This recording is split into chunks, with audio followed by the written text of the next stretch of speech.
Viktor Gísli kemur hérna og hvetur ungt fólk til þess að fara í veikindafrí til þess að komast út til þess að horfa á handboltaleik. Þetta, í ofanalag við almannatryggingakerfið sem þið eru núna innleiða, eitthvað sem að margir hafa áhyggjur af að muni koma til með að minnka hvatan til þess að vinna.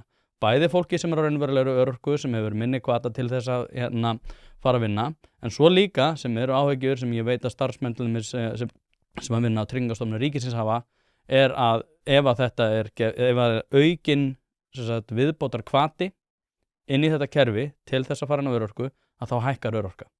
Og þetta er alveg eldfimt mál, en við þurfum aftur á móti að horfa á það að við þurfum fleiri kristrúnur og við þurfum færri sófakartöflur, og til þess að gera það, að þá þurfum við að hafa einhverja hvata inn í þessi kerfi.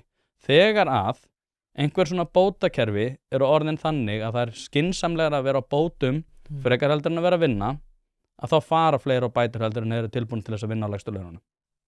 Já, það er ekki þannig í dag. Ekki ennþá. Ok, þetta er tvískipt umræða. Fyrir það fyrsta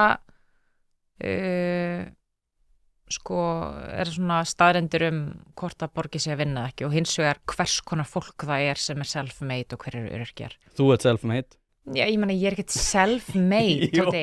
Ég er dugleg. Ég er undirbúningspróf í harmoniku. Herðu, ég ætla ekki að gera lítið úr mínum dugnaði. En sko, veistu, og ég hef bara sagt þetta annars staðar, það er fólk í kringum mig sem fekk nákvæmlega sama atlet og ég, og er ekki það sem ég er, sko. Þú veist, þetta hefur ekkert að gera bara með dugnað.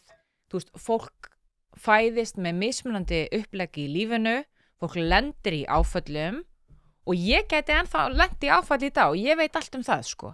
Þannig að ég vil bara segja að já, dugnað kemur þér mjög langt, en það er fullt af duglegu fólki að núti sem er ekki það sem ég er eða mjög margir Íslendingar eru, af því að það hafa hlutir gerst í lífinu, og ég hef bara alltaf verið meðvituð það og borið virðingu fyrir því að það er samfélag sem ól mig, það eru aðstæður sem að gera það verkum að ég gat farið í þann farveg sem ég fór í, og það er ákveðið upplegg sem ég liði. Ég verð bara að koma því til skila, af því að þetta hefur mótað mig alla tíð og gert það að verkum að ég get og borið djúpa virðingu fyrir fólk óháð því hvað það er í lífinu, sko. Hins vegar er ég alveg sammála því. Þetta er sér umræða, skilur, hvers vegna fólk lendir þar sem það lendir, sko. Hins vegar er ég alveg sammála því að auðvitað þarf að vera hvati til að fara á vinnumarkað, og ég er líka sammála því að við þurfum að ræðum vinnu siðferði, en það er ekki það sama og einhvern veginn að þeir sem eru öryrkir eru ákveðin típa og þeir sem eru duglegir en önnur típa.